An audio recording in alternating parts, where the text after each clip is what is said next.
Good morning, everybody, and welcome to Living Astrology with Janet Hickox. Grab your cup of coffee or your tea, sit back, and let's chat about what's happening up in the stars above for this week, May 3rd through 9th. Can you believe it's May? I tell you, I am feeling very tired this morning as I ran all weekend long from one social engagement to another.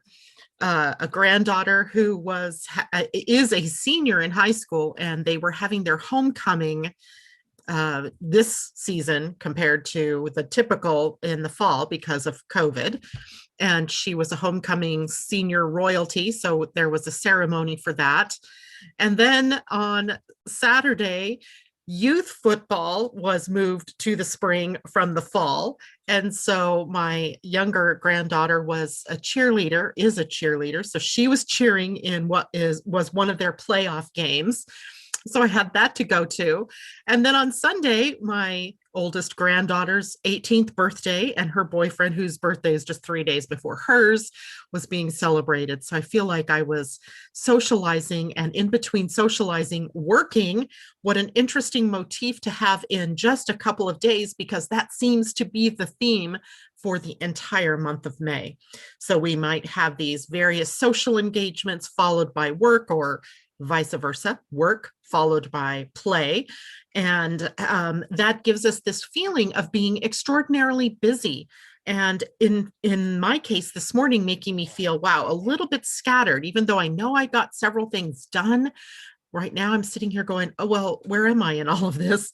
What do I still have to do?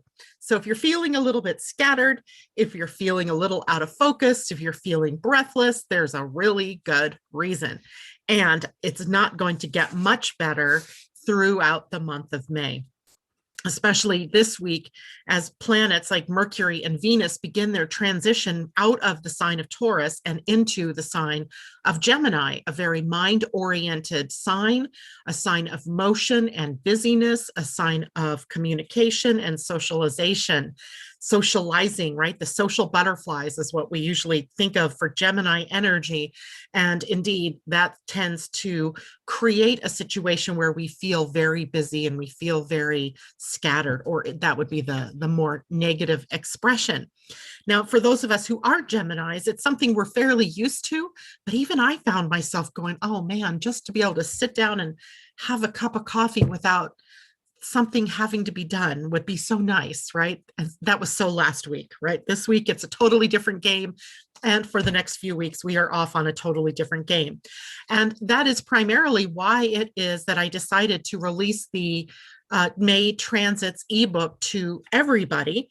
So if you missed that, it was sent out via email for those of you on the email list, and a lot of you are.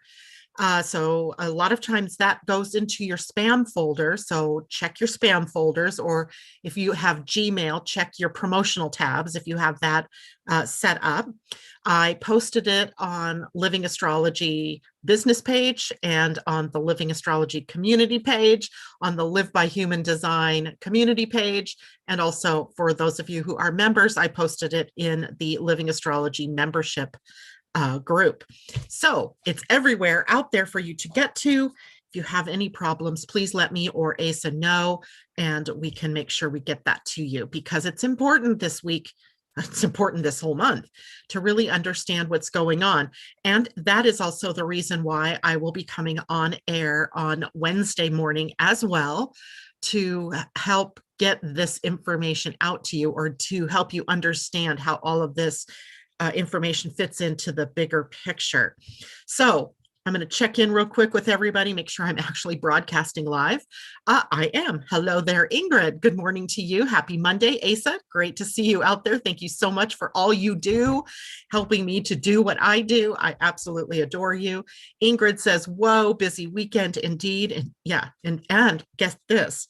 On top of that, my husband is now working 7 days a week, because they have their physical inventory coming up mid-month.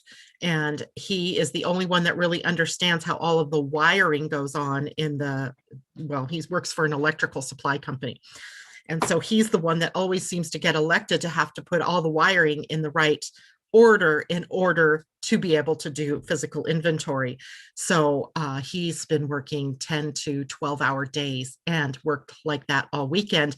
And then also went off with me on social engagements. Except for Saturdays. He couldn't join me on Saturday. So it's not just me busy, it is him as well. And I could see the same thing going on in all of my kids' lives and my grandkids' lives. As you know, this is just that time of year we get real busy. Corey, good morning to you. Ursula, good morning. Debbie Tibbetts Tumio, hello to you. Jennifer Peachy, it's good to see you. Amy D, good morning. Great to see everybody out there. And Corey says, oh my, 7 days. I know, sheesh, but it's only for a couple more weeks. Then they'll have their physical inventory, and then it's not going to be like that anymore. So I don't know why they don't just keep the wire aisle in neatness for the whole year. That would be logical to me, but not my circus, not my monkey. Christine Buckingham says good morning, and Jennifer Lee, good morning to you. I think you might be new with us.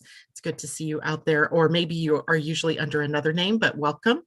And let's dive in, shall we? We have a lot to talk about today, as you can imagine, right? Today itself, we have 1, 2, 3, 4 things to talk about just for the day. That's not including the moon and what she's doing today. And then we also have one of the things I want to go into a little bit deeper is the new Human Design Week. So let's start with the moon, and then we'll run into the rest of the things. So today the moon is in Aquarius.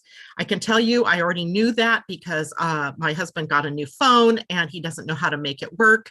And at this point, I'm the tech whiz. That's laughable, but I'm the one in the household that knows the tech. So I was caught up in the technology, trying to get his phone straightened away for him. I failed miserably at getting it to work. So I need to take a trip later to the phone store and say, could you make this work for me?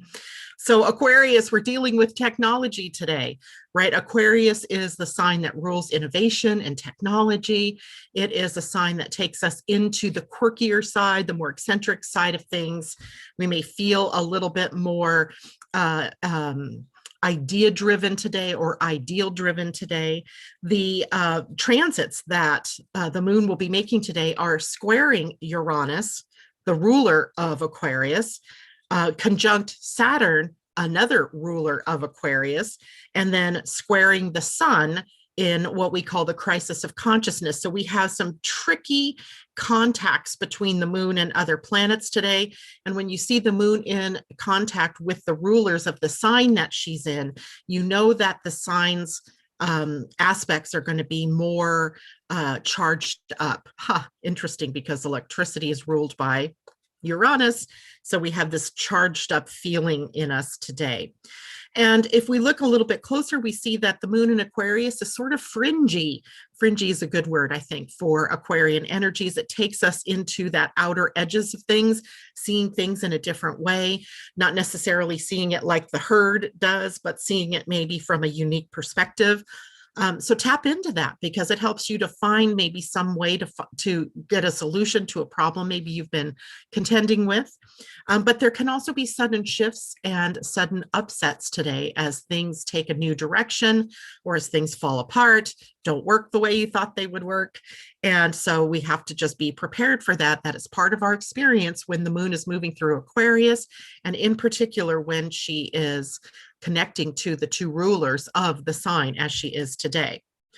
Aquarian energy rules our friends and our friendships and the people that we hang out with. So our networks, if you will. So we may have different kinds of networks. You might have a network of people from work. You have a network of people you call your family. You have a network of people that are your friends. Also, social media is a part of this. So the people that we connect with, but that we may not even know, right? Those extended networks of people. Your clubs that you're a part of, or your associations or your groups that you are a part of, come under the expression of the moon in Aquarius. So you may find yourself more communicating with the people in your groups, etc. Innovations, of course, we already were talking about the high-tech aspect of the moon in Uranus. And as well, we are looking for breakthroughs, right? Uranus can bring, besides those sudden shifts and surprises and upsets that we just, drive us crazy, there's also breakthrough energy here. It might be the sudden, aha, that's how that's going to work, right? And I know I'm going to have one of those this morning when I get to the phone store and they tell me, oh, this is what you needed to do. And I'm going to be like, I could have done that. So, but I just didn't see it at the time. And as well, we're looking for the breakthroughs into future orientation. So a lot of this has to do with, because Saturn is a part of the Aquarian equation, there's this idea of planning and setting goals and having those ambitions and drives that that are going to naturally propel us into the future. So the future is also highlighted at this particular time during this kind of transit. And being detached. I know that sometimes is funny because we think that we should be all in, right? But especially when we're driving forward with intentions and trying to manifest things in our life, we need to maintain a bit of detachment, standing back, if you will, being more objective, not being so attached to something happening in a certain way that it's sure to be disappointing to us when it doesn't happen that way. The universe is drives the way that things unfold for us. And sometimes it's not what we thought it would be. So staying a little bit detached while being interested in what more is possible, right? That possibility thinking. This is a great sign for us to see connections, how one thing leads to another and how things are interconnected.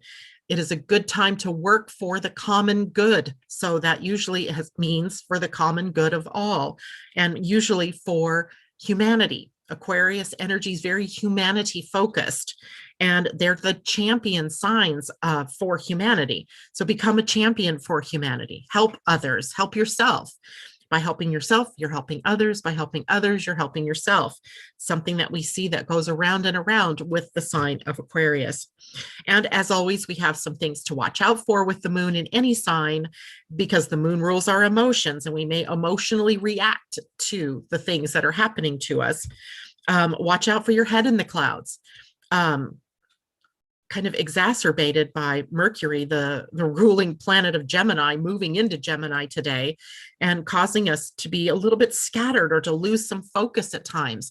So coupled with the moon in Aquarius, we may be so far ahead in our thoughts that we didn't see that there's something in our path that we could trip over, right? A rock or stepping off a curb, missing the bottom step of something. So watch for your head being in the clouds, as well as rigid opinions. Aquarians can get really caught up in stubborn adherence to their opinions, and we want to watch that. And being a sign that is often very central focused, very focused on themselves, it's hard for them sometimes to relate to other people because they have that detachment. So we don't want to become overly detached. We just want to be in the medium detached state. If you're overly detached, then it makes you appear aloof or like you're not interested.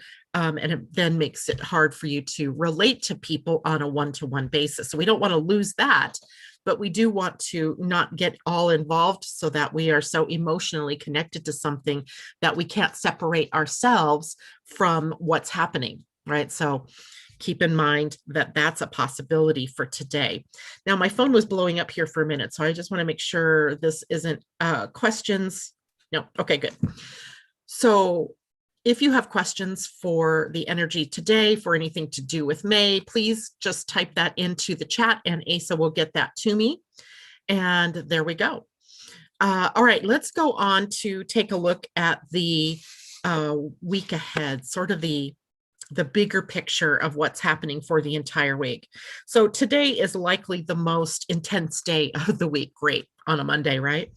As Mercury is moving into Gemini today, as Mercury then squares Jupiter today. Actually, that square to Jupiter happens before Mercury moves into Gemini. It's happening at the later degrees of Taurus and Aquarius, right? That's where Mercury and Jupiter are. We'll talk a little bit more about that in a minute. Sun is in a square to Saturn today, and that can act as a dampener on our enthusiasm and our excitement. But I also think it gives us ample reason to focus on something, to, maintain that stepwise progression towards something.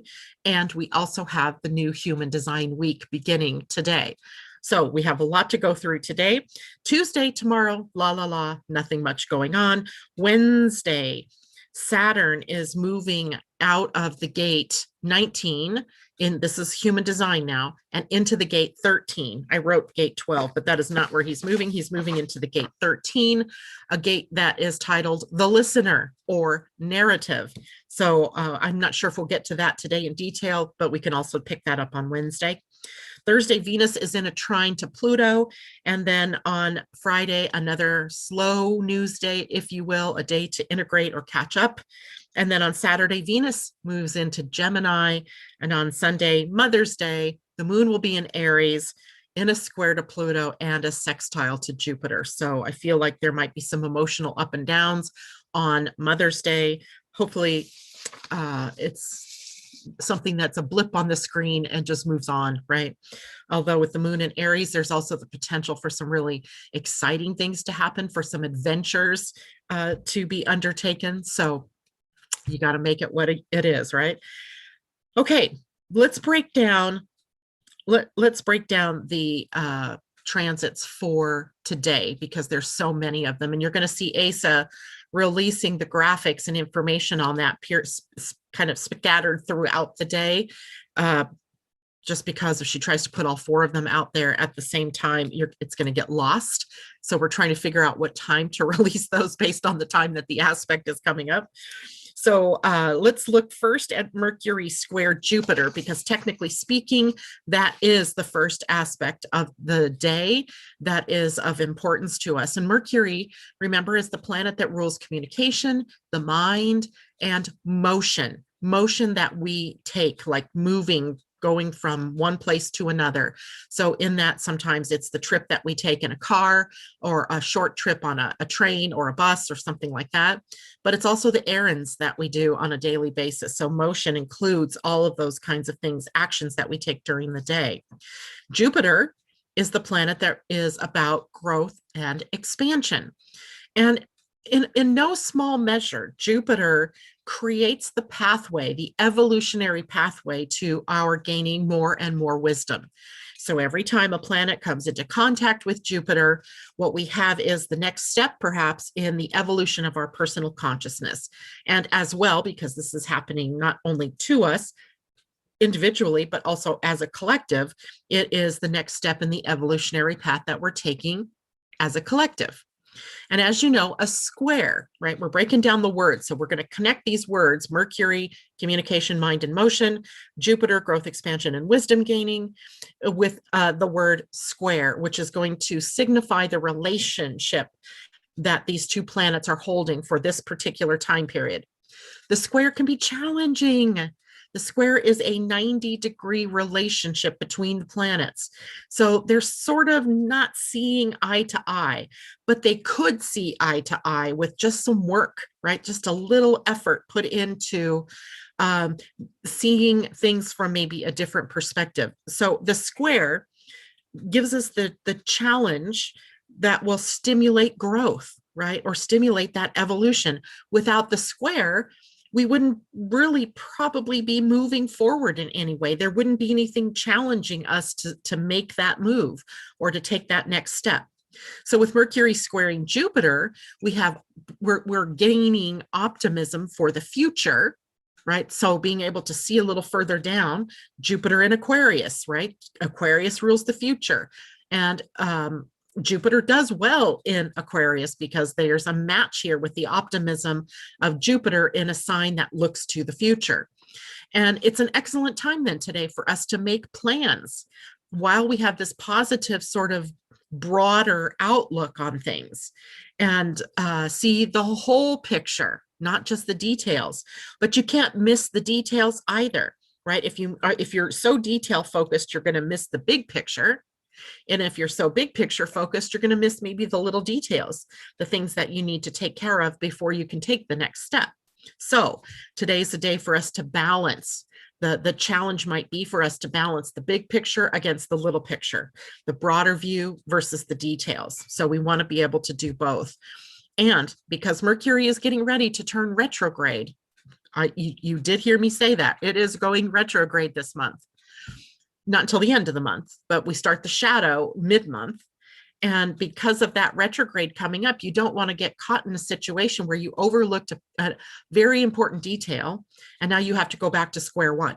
So don't overlook the details, but also don't get so focused on the details that you miss the big picture. Now, we also want to be very careful about what we say and what we do today. I know human nature is that we want to commit. We want to say, yes, I can do that. Because by nature, we want to be helpful, and by nature, we want to be included in things. But this is a time where you don't want to overstate what you think you can do. So in other words, don't overcommit yourself, right? Because if you cannot realistically deliver on your promises or on what you say, then of course, that's going to have some negative impacts for you at some point down the line. Now, I'm going to switch here and go to human design for a moment, because there's something pretty interesting that happens this month. And it happens every May, June area when the sun begins, or when the planets begin to transit through Gemini. So I'm going to share my screen here. Nope, that's not how you share, Janet. There we go. Let's see, which one do I want to bring up? Okay, gotcha.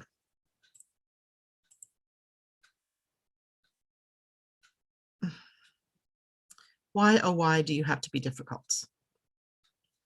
Hold on. I will share here in one moment. Let me make sure it's open. Then maybe I can find it.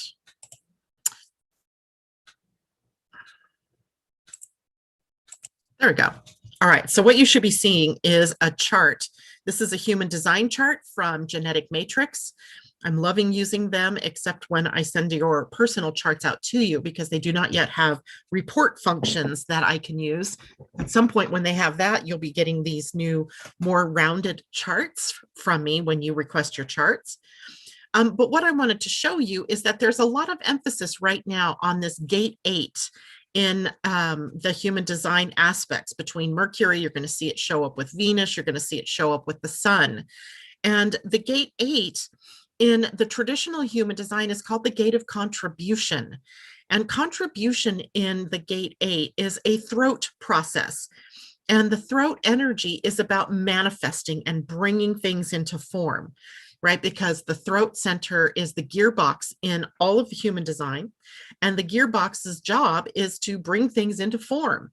So we get a connection here with the larynx, the voice box, and manifesting, right? And that goes along with, you know, some of the sacred texts that say something like, in the beginning, God said, and then the saying of said words creates, right? So we have very creative, word-oriented energy for the next month, for all of this month.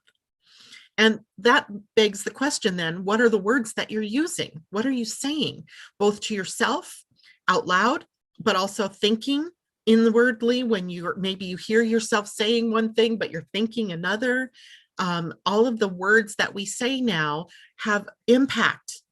And so the gate 8's energy is really about being vulnerable enough to share your voice. And sharing your voice means sharing of your gifts and your talents, what it is that you're here to contribute to the world, and doing it in the right timing. So you're not just running around blurping out to everybody that you see, this is what I want to do, and this is who I'm going to be, and blah, blah, blah. In the throat center, it is activated with an invitation to speak. And that activation is happening when someone says, I want to hear more. Tell me what you're up to. I got an email from a lovely woman Sunday. And if you're out there listening and you know you're the one that sent this email to me, I will get it answered. I just did not have time yesterday to do that. But she said, I want to know what's going on with you. Right? She was sitting in listener mode. Tell me, I'm really interested. I'm not just asking for no reason. I really want to know. And that gives the voice then the opportunity to speak. It comes as an invitation, right? And when we wait for those kinds of invitations, magic happens, right? We feel valued, we feel heard, we feel, because this eventually connects up to the gate 1, which, by the way, is where the Earth is sitting this week. We'll see that here in a few minutes. So this whole channel of contributing from our souls is up in the atmosphere for us this week through many different connections. So we may be contributing through just a conversation that we have with someone. People may request to share our gifts or our talents with them. You may just find yourself in a position where someone calls you in, right, and says, hey, tell me what's going on with you, right? What's up? What are you focusing on right now? So the gate 8 is highly activated, and it's a Gemini gate. And I noticed this while I was preparing the month of May, that Gemini gates mostly are sitting here on the throat center. That's appropriate, don't you think? Gemini, the sign of communication. And here we have gates 16 and 20, 35, 12, and 45 that the sun is going to transit through every day or every week through the time of Gemini, which won't begin with the sun until later in the month. But Mercury and Venus are already challenging a lot of the different planets this month from the gate 8. So in many different ways, we're going to be triggered before we get to Gemini energy by planets transiting through Gemini to state our contribution, or to really live out our contribution, the highest and best that we are here to share with the world. After all, that's what your contribution is, right? Now, there was some other thing I was going to say here about this. Maybe I'll wait and get into it later. Oh, the only other Gemini gate is the very last one, just before it transitions over into Cancer, and that's on the identity center. So there is one gate that's not in the rest of them, but is an important gate as well, but just toward the end of Gemini. So you don't need to notice that so much right now, but just understand that Venus and Mercury are going to transit through these gates of the throat center for this month, and the sun later this month will join them and start transmitting through the throat. We all become pretty chatty, right? We become pretty much sociable and socializing and speaking and sharing and all of that important stuff to know. Okay, now I'm going to stop sharing this for a moment and talk a little bit about Mercury's move into Gemini. Now, this doesn't happen until late this evening, so we're still sitting with Mercury at the final 2 degrees, 28 and 29 degrees of Taurus, so we're still completing some of the Mercury-Taurus issues. But later, as Mercury moves into the sign of Gemini, the nature of the way that we share is going to change. Now, Mercury is going to be in Gemini from May 3rd, today, this evening, to July 10th. That extended period of time is because Mercury is going to retrograde in Gemini. For those of you who got your Astrology of 2021 reading, we addressed this, the 3 different places where Mercury was going to be in retrograde. And for all 3 retrogrades this year, he's in the sign of Air. So in Air, we're talking about possibilities. We're talking about ideas. We're being inspired, right? So Air is knowledge. It is curiosity. It is sharing information. It is socializing energy. So for this longer period of time, all of those characteristics of Mercury in Gemini are activated. Now, just for those of you who want to know, the Mercury retrograde cycle is going to take us from 25 Gemini backwards to 16 Gemini. So when Mercury gets to 16 Gemini, which will be on May 14th, that begins the shadow period of Mercury's retrograde. And the last time that Mercury retrograded fully in the sign of Gemini was in 2015. So you can kind of go back to 2015, if you recall. I don't know what I was doing in 2015, but I'm sure if I thought about it, I could come up with some things. And there may be the next level of information or curiosity or things begun then that you will take note of. Now, when Mercury is in Gemini, we all become communicative. We were already talking about that. We're more curious and more sociable. Mercury's at home here. He's the planetary ruler of Gemini. So you would imagine that things can go really well here, but I can imagine that things can also go very wrong here.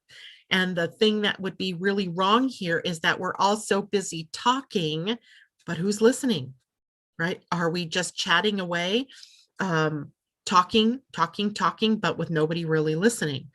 And that's the important thing for us to remember during this transit. It will become much more apparent, I believe, during the retrograde, but is that if we're also busy talking and not listening, are we really communicating? There's the question. I mean, communicating isn't just talking, right? We want to have somebody at the other end that's really listening, that can, reflect back to us that they understood what we're saying, or that they were listening to us. So remember that our minds are sharp, our wits are sharp, we have lots of words, but the listening part is going to be the challenge for everybody at this point in time. So I found myself before I even, of course I'd already written this, so I already knew what this was going to be, but I found myself this weekend with these different social engagements that I was at with different people, mostly family, but some different people thrown in, that I really had to find myself slowing down so that I could really listen to what they're saying. And especially important with kids, because kids don't have the filters that we do. And so they may be very interested in talking and chatting and talking and chatting. And it's important for you to listen to them, right? So that they feel heard, like they feel like they're making their contribution, right? That's the gate that Mercury is going to be sitting at. All right. Let's see. We are also more studious during this time, as in we want more information, right? We're more curious about things and what things that we want to learn about. So we have that. The good listener part is the part that we need to work on most likely. Now, remember too, Gemini energy, when it has a lot of focus in it, can become scattered, can lose focus, can be hopping from one thing to another. And it's funny because I did this morning too. I was making the bed, putting the pillows on the bed, but I only did half of them before I went out to the living room to help Terry with his phone. So then I'm sitting there with his phone going, I didn't even finish making the bed. So I have to come back to make the bed. So I start to finish that. And then I hear the cat meowing. And then I went off to see what she wanted. So it's already beginning, right? This whole Mercury scattered focus energy is already beginning. So you may have to bring more consciousness to what you're doing so that you can complete one thing before you jump off into the other thing. So Mercury moving into that gate 8 of contribution, to be able to discover perhaps the unique thing that you're here to share. In fact, when you are talking with other people, they're often wanting your unique perspective, right? They want to hear from you. So I think that when you wait to get invited into conversations, then people are primed to really understand you, and then you feel more valued and heard and recognized because they're actually listening. So that's, I think, what the gate 8 is all about here for us. Now, the other aspects for the day is May 3rd, third quarter moon. So remember, we talk often about the moon in her cycle, right? She goes from new to the first quarter or the first square. And then from the first square, she goes to the full, and then from the full to the third quarter, which is where we are now, and then back to new, right? So the third quarter is what we call the crisis of consciousness. When we reach the third quarter of the moon's cycle, right? If we set up an intention or of something we wanted to manifest at the beginning of the cycle, then what we come to now is almost a bumping up against our beliefs, the patterns that have been dominant in our lives, the things that have stopped us from living out the highest possibility of manifesting our dreams, right? Or our intentions. So this part of the cycle allows us to tap into that and to shift that block, or that unconscious pattern, I should say. It's a crisis of consciousness, as in we become conscious perhaps of something that has been unconscious and yet still running the show. So it is an interesting time for us to be able to merge through those things that have stopped us from being and living out the highest and best for ourselves. Now, the moon and Saturn are also coming into a conjunction during this transit. So that can bring us feelings of feeling melancholic or low or not good enough. You know how Saturn can sometimes dampen our spirits, and we may be, so the transit of the crisis of consciousness can be complicated by our tendency to want to focus on the negative, on the what we don't have, or how we're not good enough, or how we compare to others, or and come up short perhaps. So we have to purposefully work through this energy, but not take it for serious, right? So it's the moon. It's the moon that is going to be triggering Saturn here. And in a conjunction, they're starting up their new cycle. So instead of going down the drain with feeling bad about yourself, tap into what more is possible. What is this pause giving me? If it's a pause in your ability to do what you want to do. If I tap into more about what I'm feeling, what does that relate me to? Where, if I follow those threads, this Mercury giving us these threads that we can follow, what does this remind me of? Where else in my life have I given up on myself? Where else in my life have I noted that I go into a low cycle that's quickly followed by a very positive cycle? So we want to tap into we don't want to be tapping into the negative that we feel, but we can honestly say, okay, I'm feeling a little low. I'm feeling low energy right now. What else might I be doing or thinking about that would serve me in a positive way? So the sun is also going to be squaring Saturn at this time, and that gives us a kind, and that's the next transit we'll talk about here. But that also gives us sort of a feeling that our vital energy is low and that we can't seem to get the steam going together to get to where we want to go. So the sun, using the very brightest of the light, can maybe shine down where it is that we need to focus. And maybe it's not where we really wanted to focus. Maybe, you know, we want to get over here, but we've got to deal with this stuff over here first. So take your cue from what is opening up for you today, not from what's being closed down for you today. If you focus on what's closing down or what's not working, you're going to feel more of that melancholy or that low energy. But if you note that, okay, that seems to be, that pathway's blocked, but over here, this is opened up, then moving in that direction may, in some way that you can't see right now, serve your overall things that you want to get done, right? The overall progression of the month for you. So focus on what's working and not what's on not working. J-Lo's question, would you say as the older element, the element, the stronger the energy? I don't get that question. Okay, so maybe you can reword that for me, J-Lo, so that I can understand what you mean by that. And we'll come back to it.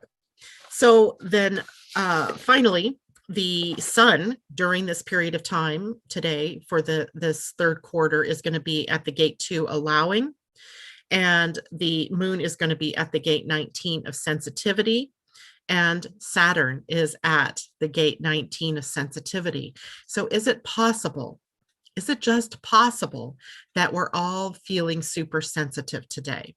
And if that's the case, maybe we can give each other a break, right? When someone gets prickly, if you're talking to them, maybe you can just go, Janet said that we were going to be super sensitive today, so I'm going to give them a break, right? I'm just going to throw love at them and not shade at them, right? I'm just going to maybe throw my arms around them and give them a hug, or I'm going to give them a virtual hug, or I'm just going to give some empowering words rather than, buying into that emotional reaction that is possible from all of us. Okay, Sun square Saturn. Now, I think on Friday we were talking about the transits as they relate to the outer planets. So for the Sun, for example, it was conjunct Uranus on Friday, or maybe it was Saturday. And we were talking about how that begins a new cycle with that planet.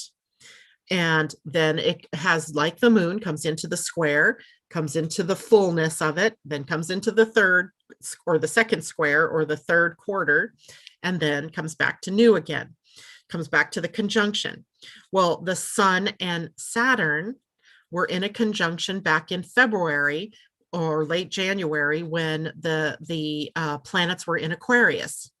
So the sun in Aquarius from later January into mid-February, that is when they came together.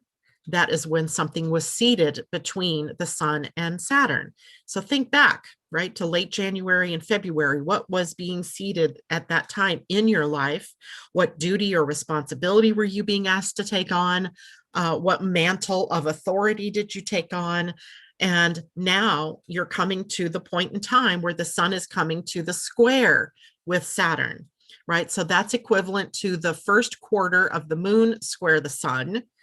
And that first square is a crisis of action. So the sun and Saturn now are coming into a crisis of action. The sun, our egos, our personalities, squaring, finding an obstacle to Saturn, our duty and responsibility.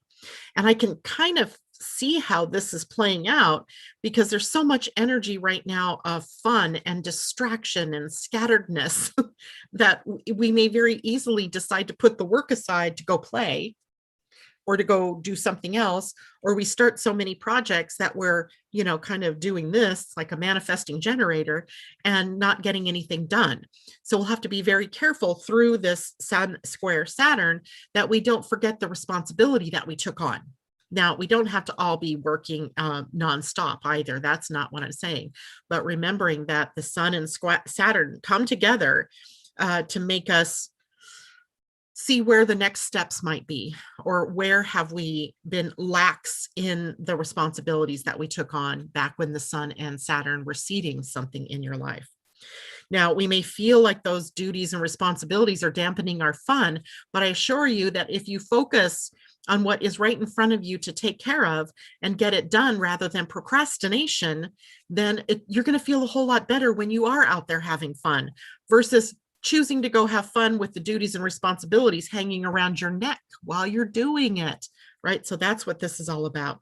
And remember, Saturn isn't always the taskmaster, stern guy out there. He is also reward. When we pay him his due, he rewards us, right? So today's a time maybe to do work before pleasure, right? To do those onerous tasks that you have to do, get them out of the way, then go play and have some fun. Now, this can also be a day or a time when someone of importance shows up in your life, where a prominent figure of maybe authority or someone you respect comes in to your life. That may be a boss that's pressuring you to get something done. It could be a mentor that is pressuring you to think outside of the box and to grow. It can be all different kinds of people. It could be you as an authority figure, right? You claiming your own authority, right? You being your own best friend.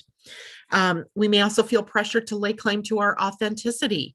That has been a pressure I've been feeling before this came on, is that who am I really, and where are my real gifts? And what is it? Where do I shine? Right? That might be questions that we're all dealing with. So the key is to stay in your own lane today, not venture off into doing things that aren't what is appropriate for you to do. Once you get the work completed, then it's time to play, right? That's the key. Okay, and let's see, what was the other thing? The new Human Design Week. Let's get down into that one because it's an interesting week we find ourselves in here. I'm going to share that graphic. You'll see this graphic a little bit later when Asa gets that up. This is week 1 of May, and it runs from May 3rd through May 8th. This is love and direction through creativity and self-worth. And that's a lot of that's packed, right? That's packed with a lot of stuff. Let's break it down. So the sun and earth this week are at the most yin gate and at the most yang gate. So we have energy pushing in, allowing energy, receptive energy with the sun, and the earth is pushing out. So these are exactly opposite of the natures of these two planets. So the sun is normally the one that's pushing outward. It's normally the extrovert. It is normally the pushing out of the energy of our personality and of embracing what it is that we're here to do. But this week, it's in the gate of allowing. So the gate of allowing, the gate 2, sits right here on the identity center, and it's pushing downward toward the sacral. But it's on the soul center. So it's priming the soul to receive. And it's the most yin gate, the most feminine gate, the most receptive gate. And so you can see that there may be a little bit of a conundrum going on here for us with the sun this week, as the sun naturally here wants to give, wants to do, and we're being asked to allow. So we need to love ourselves enough and feel worthy enough this week to be receiving everything that we need, rather than having to push ourselves to go out and get it or to try to force things to happen. We need to sit back, sort of like Buddha. My projectors out there know the Buddha picture that I often tell you about, right? The sitting Buddha, not the superwoman, Superman, but Buddha, being Buddha, ready to receive. And then when we're called out to do, then we are in the right place. In Gene Keys, we see the shadow here is dislocation. The gift is orientation, and the Siddhi is unity. This is a very interesting gate to read about. It's in the Gene Keys, right? So if you have your Gene Keys book, you may want to get that out and read through this to see how are these all related. Dislocation, right? Where we feel like we don't know where we are, who we are, what we're supposed to do. And then the gift being orientation, reorienting ourselves, allowing ourselves to receive the direction, right? To receive the guidance. And then we can follow that guidance. Now, the earth lays down the sort of gauntlet in our week, is in what's in the earth is what we have to take care of, if you will, before we can actually get to the gate that the sun is in. So the gate 1 is at the gate of purpose, and it's sitting also on the identity center, but it's pushing outward and upward toward the gate 8. What did we just talk about? Mercury's at the gate 8, and a lot of planets coming into contact with Mercury this week, squaring or trining that gate 8. And so we have the entire channel of contribution defined because of the planet sitting up here and a planet sitting down here. So at least through the 8th, we have the gate 8 and the gate 1 very highlighted for us. And then that channel is a channel that can create sort of a field of vulnerability for us. Like, you know what it's like when you share something from your heart, or you share your work, and that vulnerable feeling that we can get, like, I don't know if people are going to like it.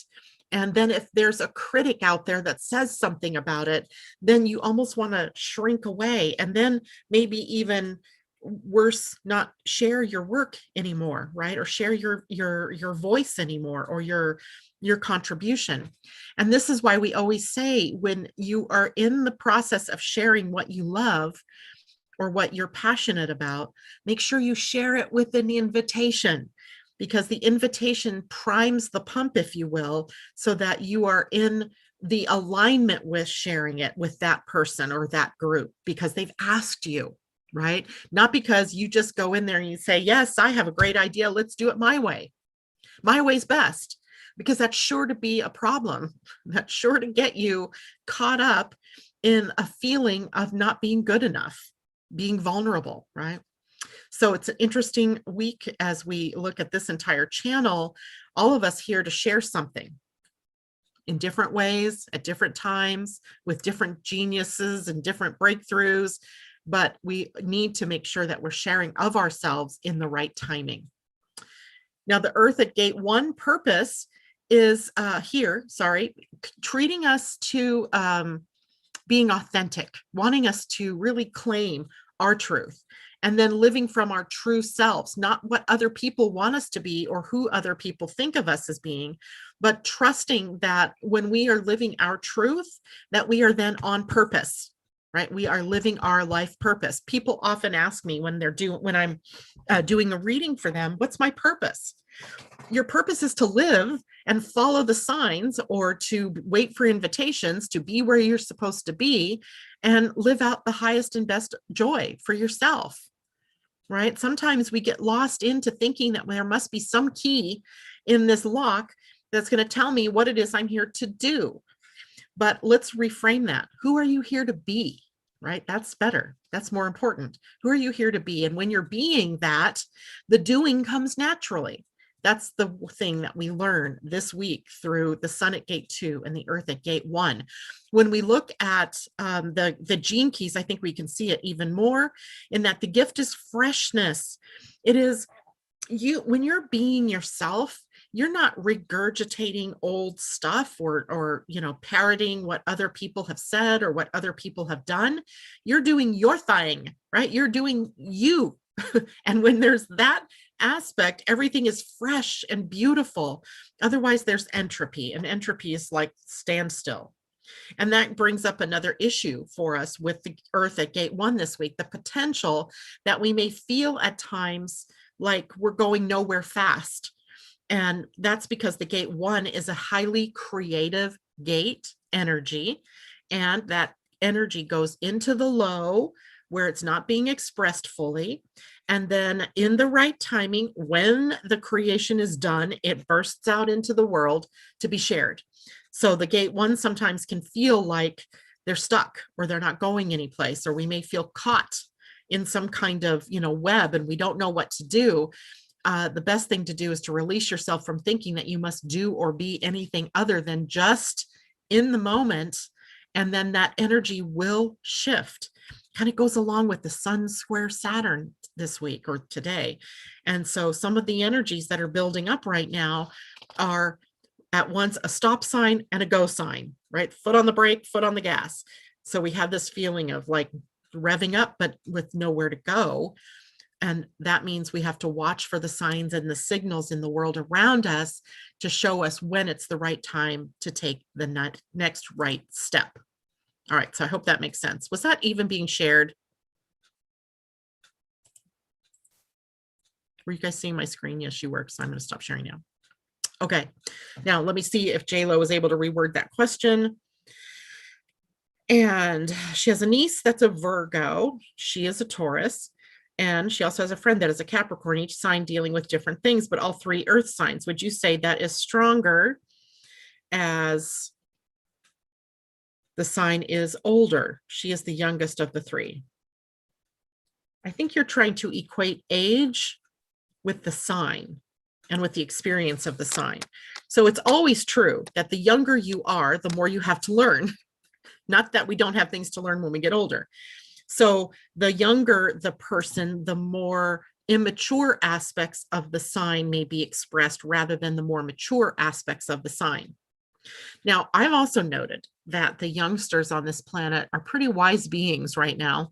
And it's always surprising to me how wise they are in the things that they think about or the things that they say. So there's the possibility that they're expressing things in a wiser, more mature way than what you would expect for, say, a 20-year-old or something like that. But I would say that we are always, as we're maturing, gaining in the frequency of the sign, no matter whether it's an earth sign or what have you. So I hope that answers your question, because I think I'm still not getting it, but hopefully you get that. Okay, let me go over here and see how everybody else is doing. Erica Dorsey, good to see you out there. Irene Alberg, good to see you from Sweden. Deborah Johnson, hello. She says, ha, ha, ha, projectors, LOL. That's me. It's hard to wait and be invited. Patience, right? What's really going to flip your lids is later this month. I can't remember if it's the earth or the sun now. I might have it backwards. The earth is going to be at the gate 20 and the sun is going to be at the gate 34. And if you look, can you see it? Oh, I'm trying to get you to see it and you can't, because I'm lagging behind you guys. No, you're lagging behind me. But the 3420 is the manifesting generator archetypal gate. connection, right? So that, or channel, sorry. So that energy then transmits out to all of us, because it'll be where the sun and earth are for the whole of the week. And we'll be acting like, miniature versions of manifesting generators. So this is why it's so important for you to know yourself, because while you'll have temporary access to manifesting generator type energy, the energy of doing and multitasking and skipping steps, if you're not a manifesting generator, this is energy that you're borrowing, that you are able to use for the short term. But if you, for example, if you're a projector, Debbie, and I have two Deborah Johnson and Debbie Tibbetts-Toomey, both of you being projectors, if you're trying to tap in and start commitments based on that temporary manifesting generator energy, you're going to find yourself burning out. So we all have to be very super careful, especially as we go through this whole month, because those two are Gemini gates. Later in the month, especially when the Gemini sun begins to move through those gates, it may cause us to begin to do a lot of different things that are not correct for us. So remembering your type and your strategy and your authority, those three things, and in some ways, your profile are going to help you maintain your appropriate boundaries and to know what's you and what's not you. And if you guys are out there and you've not had a human design reading yet, this is going to be more difficult for you. So it's time perhaps to get that human design reading so that you really can understand who you are and who you're meant to be. And so then you're living your truth and authenticity and not someone else's. Okay. Any other questions or comments? A couple of reminders. One, don't forget to go looking for your May ebook, right? That is something that usually only members get. So if you join the Living Astrology Academy and the membership group, then you are already familiar with this, as I attach it with the webinar and with the audio of the webinar and the slides from the webinar. But for those of you who are not part of the membership, you wouldn't have seen any of this before. So this is a very intensive listing of all of the transits that are happening that maybe give you a little more insight into what we're experiencing during this period of time. So don't forget to get that. It's on every social media. I do believe, I don't know if I put it on Instagram. Asa, you might have to look at that for me.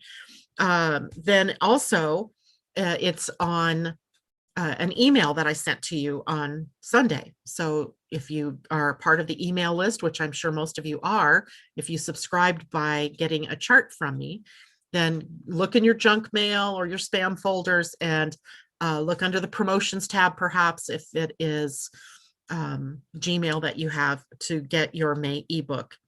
Then also, I wanted to just make sure everybody understood this, that every day there is a different Pleiadian-Earth energy. So if you have the calendar, the Pleiadian-Earth calendar, then you've seen that, right, in the calendar as we go day by day. I'm not on Zoom, so I cannot see what I'm doing. So hold on here.